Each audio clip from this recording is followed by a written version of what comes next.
We try to be timely here on the Wheelsboy channel, but it took us over 2 years to review Zeekr's first car, the 001 wagon. I was determined not to let that happen with their latest model, the 7X SUV. So instead of waiting around for the manufacturer to give us one, we just rented it ourselves.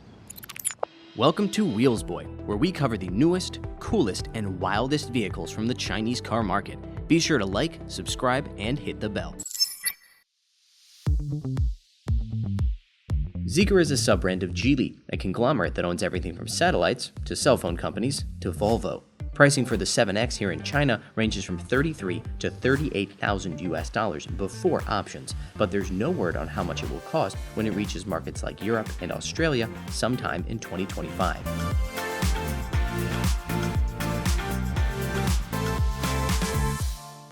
X refers to SUVs in the Zeekr lineup. So you got the X compact SUV and then the 7X large mid-size SUV. That means that the 00 moniker should refer to sedans and wagons. So you got the 001 wagon and the 007 sedan. But then you've also got the 009 large MPV. So I don't really know what's up with that. This is, of course, the SUV version of that 007 sedan, and it does share the same styling language, which is very sleek, very athletic. One of the ways they accomplish that sleekness here on the front end is by having a clamshell hood or bonnet on the front. That is not going to make for cheap repair bills in the event of an accident. Speaking of expensive repair bills, this car has the optional Stargate front-end LED lighting system. That will cost you $1,100 US. Now, that would be an absolutely screaming deal if this was a true Stargate. You know, the kind that allows you to instantaneously travel between worlds, but in fact, it is not. It is actually just a simple grid of LEDs that allows you to display messages and images. I do think, however, that is absolutely necessary, because if you do not option this, then this part here is a body color piece right above the LED light down here, and I think it looks really weird. That, however, is not the most interesting exterior light on the 7X. That award goes to the one that's hidden in this panel right here on either side of the car. It is a green light that only turns on when the car's driver assistance systems are activated. Those could be the ones that are on the road, like NOA, or also auto parking in a situation like this. Based on the feedback that I've gotten from you guys on social media when I post about this, you think it is a pretty great idea, and so do I. This isn't the first car to have it here in China. In fact, that would be models from Li Auto, and I often see them on the highway with their green lights activated, letting me know that the car's driver assistance system is in control, quote unquote. I think it's a great idea because it allows everyone around you to know, watch out for that car because the driver might not be paying attention. The 7X rides on the same SEA platform as vehicles like the Polestar 3, so it's not surprising that it has very similar dimensions at a little over 4.8 meters in length with a wheelbase of 2.95 meters. This car has optional automatic doors, or at least the option of getting automatic doors. That has been a signature on Zeekr models since their first car, the 001 wagon. If this car had that option, there would be a button right here on the B pillar that I could hit to open it, but it does not. So instead, just normal old doors. I finally figured out. It looks like a Lincoln MKT here on the rear end. I don't know if I've ever used that as a compliment, but I do like the way this thing looks. Let's pop it open and have a look at the rear cargo area, which measures 616 liters with the second row up and 1,978 liters when you lay them down. There is also, by the way, a 62-liter frunk, though in the case of dual motor models like this, it's actually 44 liters. If you get the optional rear sofa package, that will allow you to electrically lay down the seats and raise them, I believe, and you also get a 220-volt outlet over here on the side. This car does also have large storage compartments underneath the floor, not just this back one, which is very deep, but also a second one here. The 7X comes standard with an 800-volt charging architecture, which base cars combine with a 75 kilowatt-hour LFP battery pack for a claimed CLTC range of 605 kilometers. The dual motor and long range versions, well, they use a 100 kilowatt hour ternary lithium pack with claimed ranges of 705 and 780 kilometers respectively. According to Zeekr, that smaller pack can charge from 10 to 80% in just 10.5 minutes, whereas the larger pack will take 15 minutes. Obviously, we're talking about a quick charger, not one of these slow chargers, but I needed something to do while I was telling you all of that data, so here you go. As we come to the interior of the car, I need to start with a very big disclaimer. As I mentioned in the intro of this video, this is a rental car, a private owner vehicle, and the private owner of said vehicle has chosen to apply a horrible micro suede to a bunch of panels here on the interior, including the top of the door, the bottom of the door, as well as places like the glove compartment and even in the back row. This is obviously an effort to protect the car from grubby people like myself who might want to be renting it, but I just want you to know, if you see some wrinkles in materials like this in close-ups, that is not a factory issue. That is a self-inflicted issue from the owner. That also applies, by the way, to this terribly applied logo here on the steering wheel, which every time I drive the car, I look at it and I just want to rip it off. But it's not my car, so I cannot do that. It's a shame too, because underneath of this material is a very nice interior in terms of material quality, fit and finish, etc., etc. It's noticeably better, for example, than the Onvo L60 that we recently reviewed, though the L60 is also a bit more affordable than this car.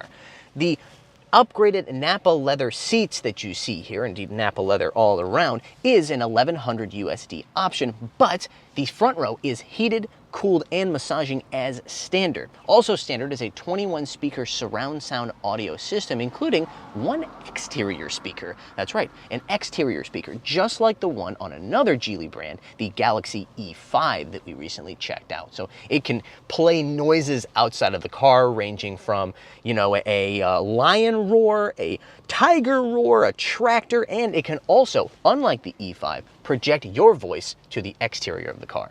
Ahead of me is a 36.2-inch heads-up display, underneath of which is a 13-inch instrument cluster screen. All right, technically it's 13.02 inches if you want to be precise, and we do, because precision is always our goal here on the Wheelsboy channel. The center screen is a robust 16 inches and is backed by an equally robust Qualcomm Snapdragon 8295 processor. I have to say, however, the response times of this are not as fast as I would expect considering the kind of hardware that it has. I also don't really love the UI on this screen. There are two layers of toolbars. There's a bottom one, and then there's one on the left. The problem is, the one on the left is completely blocked, or almost completely blocked, by the steering wheel. So it's essentially useless unless you're willing to do this while you're driving, which I do not recommend. Like so many other SUVs in this day and age, the 7X has a nearly useless rear window, but thankfully they've given you a multimedia rear view mirror. It's not this one, however. It's actually just a button you click in the menu, which pops up a screen which covers up most of the center screen itself. So kind of annoying to use, but even more annoying is the fact that you cannot map this function to one of the customizable buttons, either here on the steering wheel or underneath the screen, which would make it much more useful. Still, I really want to emphasize how happy I am that there is a row of buttons underneath the center screen. These physical switches control everything from your driving mode here on your left, to opening and closing the rear tailgate, to a lovely little combination volume pause play button right here, a customizable button as I mentioned before, and a button for opening your glove compartment. That's right. This car still has a glove compartment. I think that's mostly because they didn't need to give extra space to the passenger seat because they don't offer any kind of zero gravity seat or queen seat with leg rests like some other brands. Zeekr really emphasized this car's safety when it launched, talking about things like submarine-grade steel in the body structure. They also mentioned that it has a window braking function. That's right, underneath this armrest is a plastic panel. If you pull out that panel and then pull on the metal loop that's inside, it will break the driver's side window. This could be very useful in case the car was submerged in water, because once the car starts to submerge, it's very difficult to open the door. So you would need to break the window in order to equalize the pressure inside and outside of the car, and then be able to escape much more quickly and easily. They've made the system open source, which means that other car companies can use it however they see fit. I have to point something out, however. Right aft of this release here, or rather the thing that breaks the window, is the mechanical release for these electrical doors. If you run out of batteries or you have an issue, you pull this to open the doors mechanically. Again, it's right behind this panel. So I could see a world in which there would be owners who would be looking for this, find this, pull it, and break their window. Still, worth it even if it saves one life.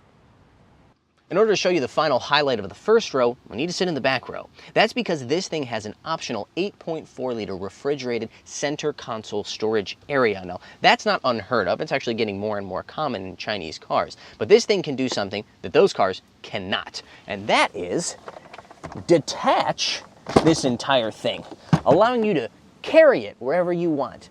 This actually doesn't have the optional refrigerated storage area, but you can still detach it. I don't know why or where you'd want to take it with you, but you could if you wanted. Legroom is quite copious in the backseat of the 7X, but it's really headroom that impresses me the most. This thing has a ton of headroom considering the segment that it's operating in. The rear seat sofa package that I mentioned earlier in the video also adds a bunch of different features like cooling and massaging to the standard heated rear seats, as well as more electrical adjustment for passengers. But this car does not have them. That also means it does not have the optional 6-inch screen that would go here. Regardless of whether you get the option or not though, the charging ports are here in the fold-down center armrest, not on the back of the center console. I really like this because I find it to be a much more convenient area to have charging ports. However, there's the obvious disadvantage that if you have 3 people sitting in the back row, that person's going to block your charging ports. By skipping that rear seat package, however, the owner does get dual storage drawers underneath of the second row.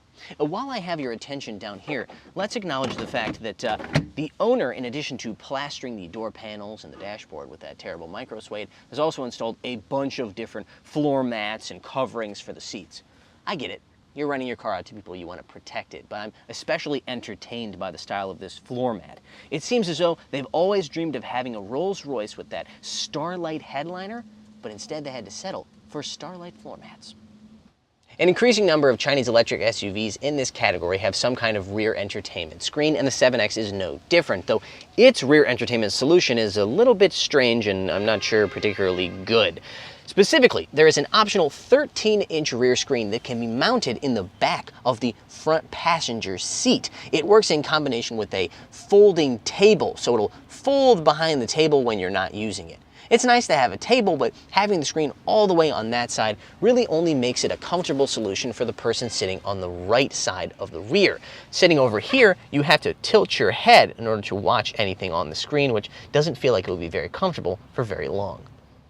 This package also includes a rear camera mounted in the B-pillar, which allows you to view the rear seats via the center screen. That would come in handy if you had small kids back there and you wanted to keep an eye on them without having to turn completely around while driving. You can also buy a baby seat with a built-in airbag that will plug into the car and allow you to monitor your child's heart rate and temperature.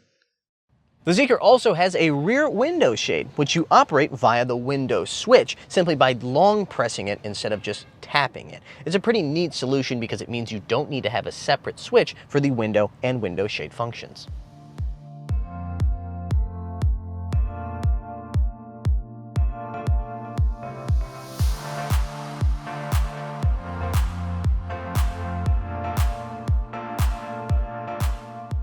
Base variants of the 7X have a single rear motor powertrain making 310 kilowatts and 440 newton meters of torque. That's a little over 400 horsepower, good enough for a 0 to 100 kilometer per hour time of 5.7 seconds. Of course, the dual motor version like this has a whopping 475 kilowatts and 710 newton meters of torque, so 0 to 100 takes just 3.8 seconds. You'll note that is significantly less than the 580 kilowatts, or nearly 750 horsepower of the Zeekr 001, but if you think 475 kilowatts, or for that matter, 310 kilowatts isn't enough for a family SUV, I don't know what to tell you. My overwhelming first impression when I got behind the wheel of this car was, this is much sportier than I expected it to be. I knew it shared a platform with the Polestar 4, but I didn't think their driving characteristics would be so similar. The 7X is taller than that vehicle and has more body roll, but the steering, the tuning of the dual chamber air suspension, it's all very reminiscent of the Polestar, and that is a compliment. I do think that the Polestar 4 has a slightly better compromise between ride and handling than this car. This thing feels a little bit boomier over bumps than I want it to be, but that might be because I just expect the Polestar 4 to feel sportier than this because it has that much more sporty design language. Either way, this car really does handle and drive quite well, but it must be pointed out it's not as comfortable as many of its competitors. Take, for example, the IMLS6. While we're talking about the driving dynamics of this car, I want to point out the fact that, one, I really like the fact that they have a physical button for changing the drive modes. That's nice, but you can only tell which drive mode you're in when you are actively changing them. Once you've selected it, it disappears and it doesn't appear on the instrument cluster at all, so you don't know what drive mode you're in. Also, those drive modes only adjust the response of the accelerator pedal. They don't change the weight of the steering, they don't change the effort of the braking, they definitely don't change the suspension settings. Those have to be adjusted individually. And there is no customizable driver mode, which I just find kind of perplexing. This is the first chance I've had to try out Zeekr's latest driver assistance system, which they call NZP. This higher level system is an added cost option on this car, around 5,000 USD here in the Chinese car market. If you do not pick it, you still get LCC or lane cruise control as standard. Regardless of whether or not you pay the extra money for NZP, this car comes standard with a RoboSense LiDAR unit mounted here above the windshield. Apparently, City NOA, or Navigation on Autopilot, is going to come as an OTA upgrade later. No one's specific as to when, but Highway NOA is currently available.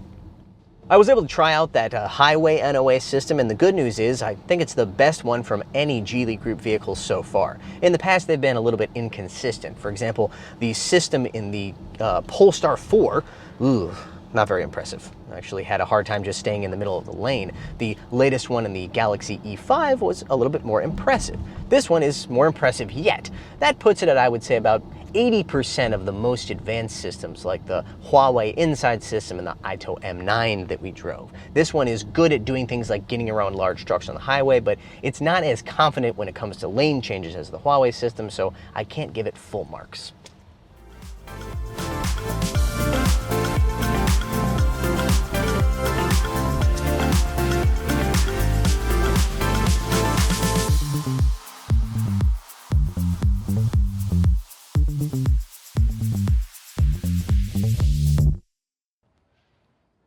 Having test driven it, I can say with confidence that the 7X is the sportiest Chinese electric SUV currently available, even if that does make it slightly less sporty than a Tesla Model Y. The bigger question in my mind, however, is whether Zeekr's strategy of having a lower starting price by making more features optional is going to pay off for them in the long term. I suppose only time will tell. All right, that's going to do it for today's video. Thank you so much for watching, and be sure to like, subscribe, and hit the bell. See you next time.